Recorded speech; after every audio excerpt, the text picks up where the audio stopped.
जय श्री राम। स्वागत है आप सभी लोगों का हमारे YouTube चैनल श्री हनुमत धाम में। मैं शशिकांत शुक्ला प्रस्तुत हूँ आप सभी के समक्ष लेकर के एक बहुत ही कारगर और भक्ति से भरा यह प्रसंग।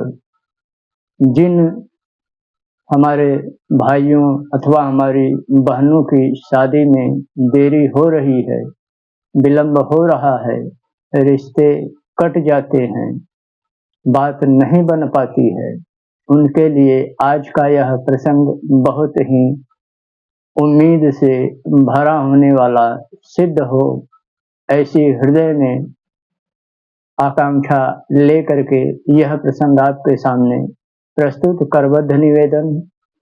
प्रसंग यदि उपयोगी लगे और इसको आजमाने के बाद यदि जीवन में खुशियां प्राप्त हों तो अवश्य वीडियो को लाइक कीजिएगा, शेयर कीजिएगा। करना क्या है, लड़की की शादी में जब देरी हो तो गुरु ग्रह को इसका जिम्मेदार माना जाता है, और वहीं जब लड़के की शादी में देरी हो तो इसके लिए शुक्र ग्रह को जिम्मेदार माना जाता है। इसके लिए कुछ उपाय एवं टोटके किए जाते हैं।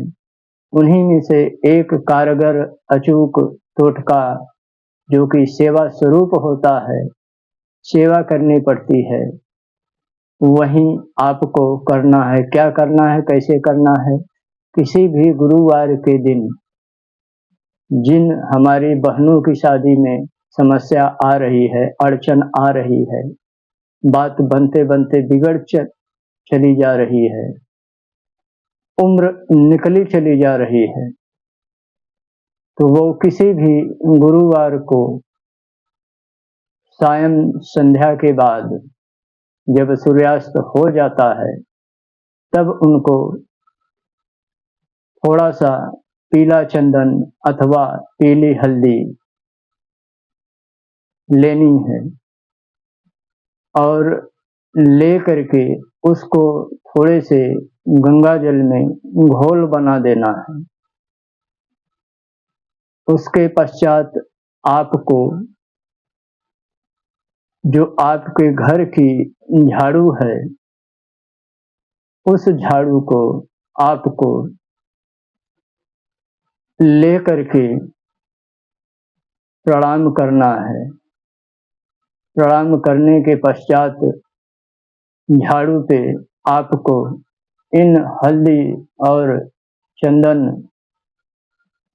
के छींटे आपको मारने हैं और प्रणाम करते हुए कहना है कि मेरी शादी में जो भी बाधाएं आ रही हैं, उन समस्त बाधाओं को आप उसी प्रकार दूर कीजिए जिस प्रकार आप समस्त बुरे से बुरे गंदगी को भी स्वच्छ कर देते हैं। यह दहलीज के बाहर होगा और झाड़ू फिर वहीं बगल में आप रख दीजिए और हाथ पैर धुल करके आप अपने घर के अंदर आ जाइए।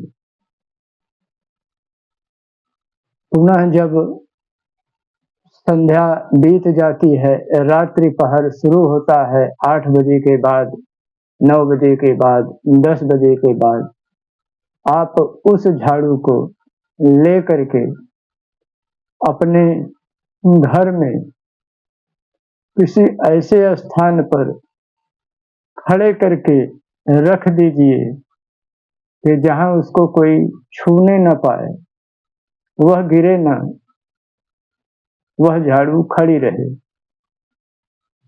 यदि आपका जो पूजा वाला घर है, यदि वह पूर्व अथवा ईशान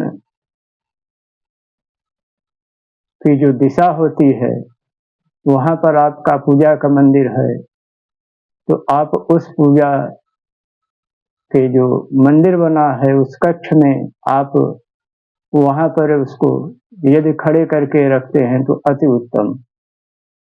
किसी भी ऊंचाई स्थान पे कहीं भी ऐसे रख दीजिए कि वह गिरने ना पाए। कब तक? जब तक आपकी शादी पक्की नहीं हो जाती। यदि हमारे भाई हैं जो करना चाहें, उनके लिए कुछ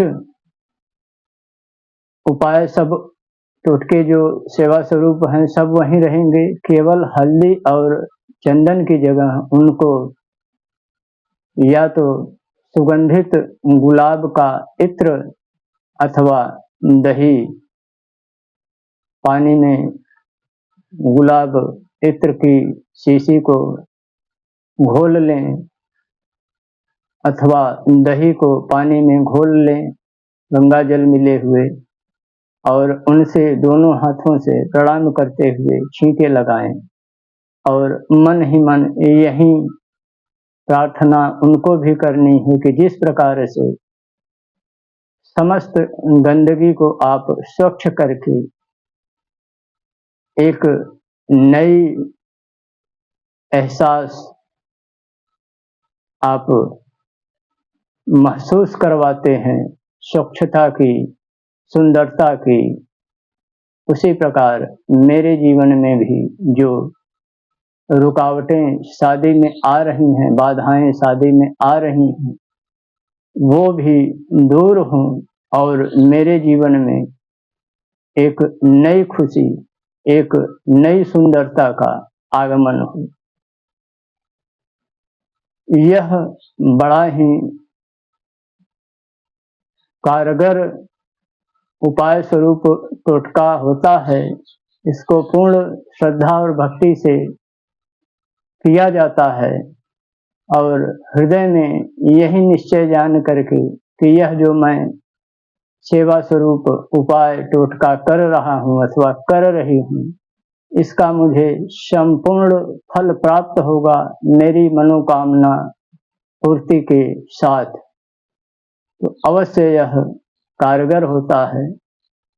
आप हमारे जो भाई और बहन देख रहे हैं, एक बार आजमाने के लिए ही सही इस उपाय स्वरूप टोटके को कर सकते हैं। इसको माता पिता भी कर सकते हैं।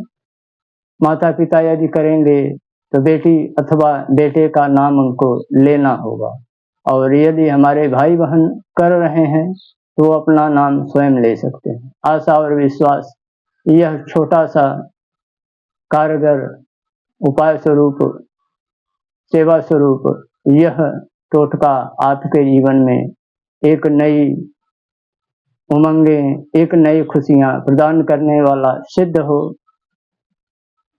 और अब दीजिए इस प्रसंग को यहीं पर विराम देने की अनुमति। मिलते हैं पुनः अगले प्रसंग में एक नए वीडियो के साथ। तब तक के लिए जय श्री राम।